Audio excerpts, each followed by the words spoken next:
అందరికీ నమస్తే. ప్రకాశం జిల్లా హెడ్ క్వార్టర్ ఒంగోలు గురించి నిన్నటి రోజున జగన్మోహన్ రెడ్డి గారు ప్రెస్ మీట్ గురించి ఒకసారి రివీల్ చేస్తే కొన్ని వాస్తవాలు, కొన్ని ఇబ్బందికరమైన పరిస్థితులు మనం నిన్న ప్రెస్ మీట్ ద్వారా చూసాం. సో దానికి సంబంధించి ఒంగోలు పేరు చెప్పగానే ఫస్ట్ పాలిటిక్స్లో బాలినేని శ్రీనివాసరెడ్డి గారి పేరు వినిపించింది అంటారు, ఎటువంటి సందేహం లేదు, మనందరికి కూడా తెలుసు. సో అలాంటి వ్యక్తిని 2 సార్లు ఒకే వ్యక్తి ఓడించారు. ఆయన మొత్తం మీద 5-6 సార్లు కంటెస్ట్ చేస్తే 2 సార్లు ఓటమి పాలయ్యారు. 2014లో 2024లో 2 సార్లు కూడా ఈయన మీద గెలిచింది దామచర్ల జనార్దన్ గారు. మిగతా సార్లన్నీ కూడా 4 సార్లు 5 సార్లు ఆయన ఎమ్మెల్యేగా ఒంగోలు నుంచే గెలవడం జరిగింది. సో వారి సొంత స్వయాన బావగారైనటువంటి వైవి సుబ్బారెడ్డి గారితో ఆయనకి సఖ్యత అనేది కుదరటం లేదు. సో దానివల్ల ఆయన పార్టీ మారాడు, అది అందరూ కూడా తెలిసిన విషయం. అదేవిధంగా మారినటువంటి వ్యక్తి మారకుండా ఏదో తనకి ఇబ్బందులు ఉన్నాయి వెళ్తున్నా అనకుండా వైఎస్ఆర్సీపీ పార్టీ అధినేతని, పార్టీలో ఉన్నటువంటి కొంతమంది నాయకులను కూడా బహిరంగంగా దారుణాతి దారుణంగా విమర్శించి పార్టీ మారారు.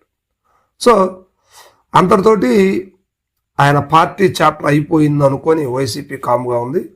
ఎక్కడ కూడా వైసీపీ కార్యకర్తలు కానీ, వైసీపీ నాయకత్వం కానీ, వైసీపీ అధిష్టానం కానీ బాలినేని వాసు గారిని ఎక్కడ కూడా ఎవరు ఏమీ అనలేదు. ఎందుకంటే ఆవేశంలో వెళ్ళారు, మళ్ళీ పార్టీలోకి వస్తారు అని నాకు తెలిసినంత వరకు అయితే నిన్నటి జగన్మోహన్ రెడ్డి ప్రెస్ మీట్ జరిగేంత వరకు కూడా బాలినేని వాసు గారు మళ్ళీ వైసీపీలోకి వస్తున్నారు,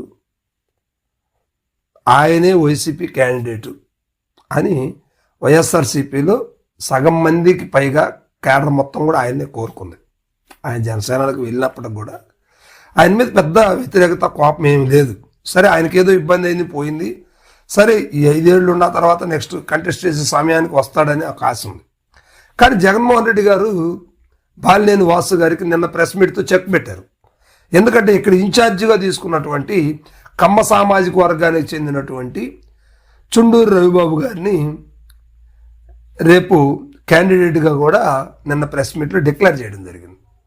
ఇప్పుడు దాకా ఉన్నటువంటి ఇన్ఛార్జ్ బాధ్యతలే కాదు, రేపు క్యాండిడేట్ కూడా రవిబాబు. ఖచ్చితంగా రవిబాబు గారిని నేను దగ్గరుండి గెలిపించుకుంటాను అన్నారు. జగన్మోహన్ రెడ్డి గారు 2014లో కంటెస్ట్ చేశారు, ఒక 50-60 సీట్లకు పైగా సాధించారు. 2019లో కంటెస్ట్ చేశారు, గవర్నమెంట్ని రేంజ్లో హైప్ తీసుకెళ్ళేసి 151 సీట్లతోటి ప్రభంజనం సృష్టించినటువంటి వ్యక్తి జగన్మోహన్ రెడ్డి గారు. అదేవిధంగా 2024లో మళ్ళా సింగిల్గా కంటెస్ట్ చేసి దారుణాన్ని విఫలమైంది మనం చూశారు. కానీ ఇలా ముందుగానే ఒక వ్యక్తిని ప్రకటించడం అనేది నిన్న ప్రెస్ మీట్లో మాత్రమే చూసాం. సో మొత్తం మీద గతంలో ఒక వ్యక్తిని ప్రకటించాడు జగన్మోహన్ రెడ్డి గారు, ఒక ఎంపీని ప్రకటించారు, ఒక ఎమ్మెల్యేని ప్రకటించారు. ఇక ఈయన 3వ వ్యక్తి అనుకోవచ్చు, ఎమ్మెల్యేలో 2వ వ్యక్తి. ఒంగోలు సిట్టింగ్ ఎమ్మెల్యే అభ్యర్థిగా చుండూరు రవిబాబు గారి పేరుని ఖరారు చేశారు నిన్న జగన్మోహన్ రెడ్డి గారు. దీంతో ఒక్కసారి బాలినేని గారికి కానీ, బాలినేని అనుచర వర్గానికి కానీ కంగుతిన్న పరిస్థితి. ఎందుకంటే జగన్మోహన్ రెడ్డి గారు ఇలాంటి నిర్ణయం తీసుకుంటారని ఎవరు కూడా ఎక్స్పెక్ట్ చేయలేదు. సో ఇప్పుడు ఆయన తీసుకున్న నిర్ణయం చాలా వాసు గారి అనుచరులకి ఇబ్బందికరంగా మారిందని చెప్పుకోవచ్చు. ఎందుకంటే మనకి డెత్కి కొంచెం, మరీ డెత్ కాదు, కొంచెం విషయాలు మన లోపలికి వెళ్తే బాలినేని వాసు గారు 2024 ఎన్నికల తర్వాత ఓటమి పాలయ్యారు. ఓటమి పాలైన తర్వాత కొన్ని హైప్ చేశాడు ఆయన కూడా, ఆ రీకౌంటింగ్ పెట్టాలని హైకోర్టు, సుప్రీంకోర్టుకి వెళ్ళేసి గందరగోళ పరిస్థితి చేసి వెంటనే రోజుల తరబడి ఆ కౌంటింగ్ అయిపోయింది, అయినా ఇక్కడ ఏం జరగలేదు, తప్పేం జరగలేదు అని చెప్పేసి ఎలక్షన్ కమిషన్ నిర్ధారించింది. వెంటనే జనసేనలో చేరిపోయారు. సో ఇప్పుడు జనసేనలో క్షేత్రస్థాయిలో జనసేనకు సంబంధించి ఎలాంటి యాక్టివిటీ ఉంది, ఇక్కడే కదా రాష్ట్ర వ్యాప్తంగా కూడా. ఇప్పుడు జనసేనలో ఉన్నటువంటి నాయకులే బయటకు వచ్చినటువంటి వాళ్ళు ఏం చెప్తున్నారు, క్షేత్రస్థాయిలో జనసేన పార్టీకి బీజం అనేది లేదు. సో అలాంటి పార్టీలో చేరి మీరు ఏం చేస్తారు, ఏం సాధిస్తారు అని ఇప్పుడు వాసు గారిని ఆయన అనుచరులు వర్గానే కొంతమంది హెచ్చరిస్తూ ఉన్నారు. కానీ వాసు గారు మరి ఏ మొండి ధైర్యంతో వెళ్ళారు అంటే ఆయన ఏ పార్టీలో ఉంటే ఆ పార్టీకి ఆ గతంలో ఓట్లేసిన ప్రజలందరూ ఎనికిడితో వస్తారనుకుంటున్నారా? సో ఇప్పుడు అదే జరిగింది అక్కడ. ఇప్పుడు పెద్దవాళ్ళు సామెత చెప్పినట్టు ఉన్నది ఉంచుకున్నది మొత్తం పోయిందన్న సామెతలాగా ఇప్పుడు జనసేనలో ఆయనకి పదవి ఇవ్వలేదు, వైఎస్ఆర్సీపీలో పూర్తి స్థాయిలో కట్ చేశారు, చెక్ పెట్టేశారు, చుండూరు రవిబాబు గారిని క్యాండిడేట్గా నియమించారు. ఇప్పుడు వాసు గారు ఏం చేయాలి? ఒంగోలు కాకుండా వేరే చోట కంటెస్ట్ చేస్తారా? చేస్తే గెలుస్తారా? అసలు ప్రకాశం జిల్లాలో జనసేన పార్టీకి క్షేత్రస్థాయిలో ఎంతవరకు గ్రౌండ్ రిపోర్టు, గ్రౌండ్ వర్క్ ఎంతవరకు జనసేనకు ఉంది, ఇవన్నీ విషయాలు తెలుసుకోవాలి కదా. సో ఆయనకు తెలియనివే కాదు, ఎందుకంటే ఆయన ప్రకాశం జిల్లా కాంగ్రెస్ పార్టీకి సంబంధించి యువజన నాయకులుగా చేశారు, యువజన అధ్యక్షులుగా చేశారు, అదేవిధంగా వైసీపీ పార్టీ అధ్యక్షులుగా చేశారు, కాంగ్రెస్ పార్టీ అధ్యక్షులుగా పనిచేశారు. ఇప్పుడు జనసేన ఉన్నప్పటికీ అదే ఒంగోలు నుంచి ఆయన కంటెస్ట్ చేస్తారు. అసలు జనసేన నుంచి నెక్స్ట్ కూటమిలో ఉన్నప్పుడు కూడా ప్రకాశం జిల్లాలో జనసేన టికెట్ ఏ నియోజకవర్గం నుంచి ఆయనకి టికెట్ ఎలక్ట్ చేస్తారు? ఇది కూడా ఒక ప్రశ్నే. అసలు ఈయన జనసేనలో ఉంటారా? ఇప్పుడు దాకా ఎమ్మెల్సీ ఇస్తామన్నారు, మంత్రి పదవి ఇస్తామన్నారు, కోఆర్డినేటర్ ఇస్తామన్నారు, ఏదేదో రకరకాల పనులు చెప్తారు, రకరకాల విషయాలు ఇస్తారని చెప్పేసి పవన్ కళ్యాణ్ గారితో చెప్తున్నారు. కానీ ఈయన వెళ్ళేప్పుడు పవన్ కళ్యాణ్ గారితో కలవటం రావటమే కానీ ఇంతవరకు ఏ పదవి రాలేదు. సో ఎట్టకేలకు జగన్మోహన్ రెడ్డి గారు అంటే బయటికి చెప్పుకోలేదు, కానీ పార్టీ నుంచి వెళ్ళినప్పటికి కూడా మళ్ళీ వస్తాళ్లే, ఆయనకే టికెట్ ఇవ్వాలి అని వైఎస్ఆర్సీపీలో సగానికి పైగా నాయకులు మొత్తం కూడా ఆలోచించిన తీరిదే. కానీ జగన్మోహన్ రెడ్డి గారు అనూహ్యంగా ఒంగోలు టికెట్ని చుండూరు రవిబాబు గారికి బలంగా ప్రకటించారు. పైగా ఆయన ఇంకొక మాట ఏమన్నారంటే ఫిస్టేజ్కి తీసుకున్నట్టున్నది జగన్మోహన్ రెడ్డి గారు. ఏమన్నారు?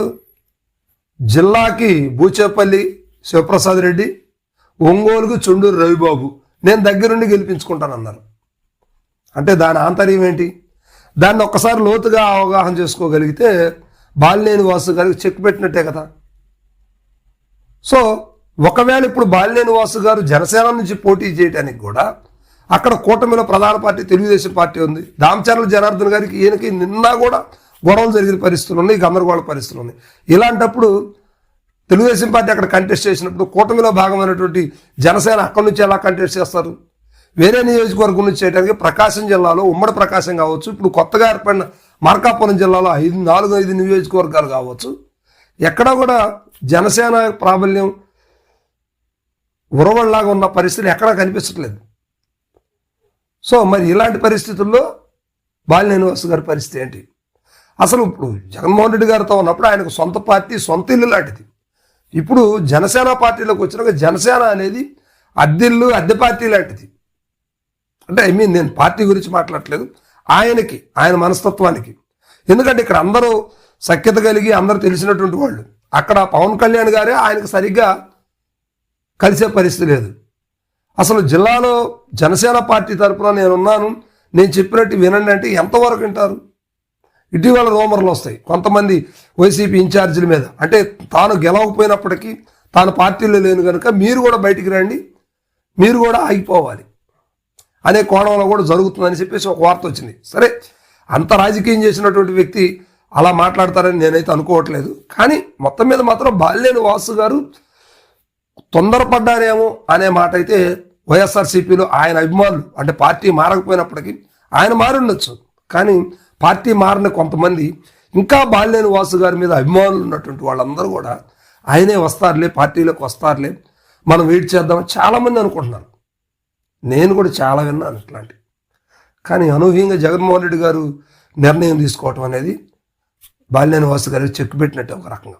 సో మొత్తం మీద ఇంకా ఎన్నికలకి 2.5 సంవత్సరం పైగా టైం ఉంది కాబట్టి ఏం జరుగుతుంది అనేది మాత్రం వెయిట్ చేసి చూడాలి. కానీ మొత్తం మీద మాత్రం బాలినేని వాసు గారికి చెక్ పెట్టినటువంటి జగన్మోహన్ రెడ్డి గారు ఇక్కడ చుండూరు రవి గారిని ఏ విధంగా గెలిపించుకుంటారు అని బాలినేని వర్గాలు కూడా మరలా ప్రశ్నిస్తూ ఉన్నాయి. సో ఇవన్నీ కూడా చూడాలంటే కొంచెం మనం వెయిట్ చేయాల్సిన టైం అయితే ఉంది. Thank you.